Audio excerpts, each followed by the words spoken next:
Pinasalamatan ni Pangulong Bongbong Marcos si Vice President Sara Duterte sa pagsisilbi nito bilang kalihim ng Department of Education. Pero aminado ang Pangulo na nahihirapan siyang pumili ng bagong DepEd Secretary. Yan ang pampagising na balita ni JC Cosico. Mahigit isang linggo matapos magbitiw, wala pa rin kapalit si Vice President Sara Duterte bilang kalihim ng Department of Education. Aminado si Pangulong Bongbong Marcos na nahihirapan siyang pumili. It turns out it's harder than I thought. So because we have to absolutely get it right.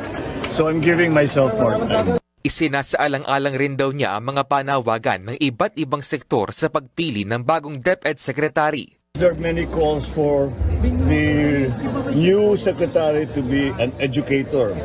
There are many calls for the new secretary to be an administrator.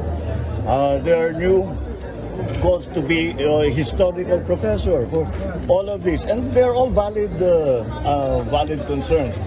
Sinabi niya yan sa isang ambush interview sa pirmahan ng alyansa ng Partido Federal ng Pilipinas at National Unity Party para sa 2025 election sa Makati kanina.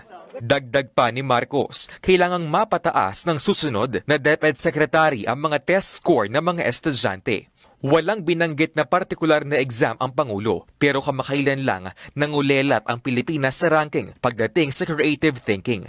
Base yan sa inilabas na report ng Program for International Student Assessment o PISA. So you need an educator who understands how to help the students, how to help the teachers.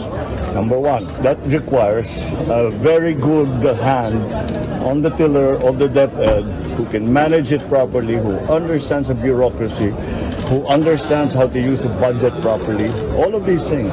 Kahit nagbitiw sa pwesto, nagpasalamat pa rin ang Pangulo kay VP Sara. Mahirap ang trabaho ng DepEd.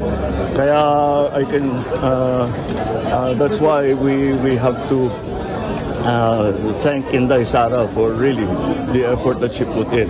There's a great deal more work to be done, and we'll find the right person to do it. Sa pagdalo kanina ni PBBM sa pagsasanib pwersa ng kanyang Partido Federal at ng National Unity Party, iginiit ng Pangulo na layo ng alyansa na maisulong pa rin ang unity o pagkakaisa tungo sa anyay bagong Pilipinas. Pero aminado si PBBM na hindi ito madali dahil sa anyay mga balakid sa politika. But that is the whole point of these alliances that we are making. If there are in fact these contradictions, if there are in fact these differences, that we now have a method to resolve them without going to extreme, undertaking extreme measures, like moving away from the party, running as independent, having to both allies fighting against each other politically, sometimes even more.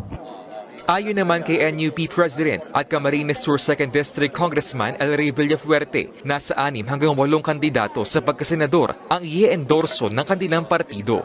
Actually may short list being discussed pero siguro antayin po natin na formally announce. But definitely ang mga member ng Alliance, Administration Party and Aligned ay will be coming out with a senatorial list.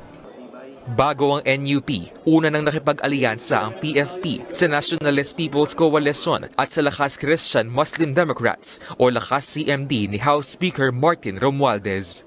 Nagbabalita mula sa Frontline, JC Cosico, News 5.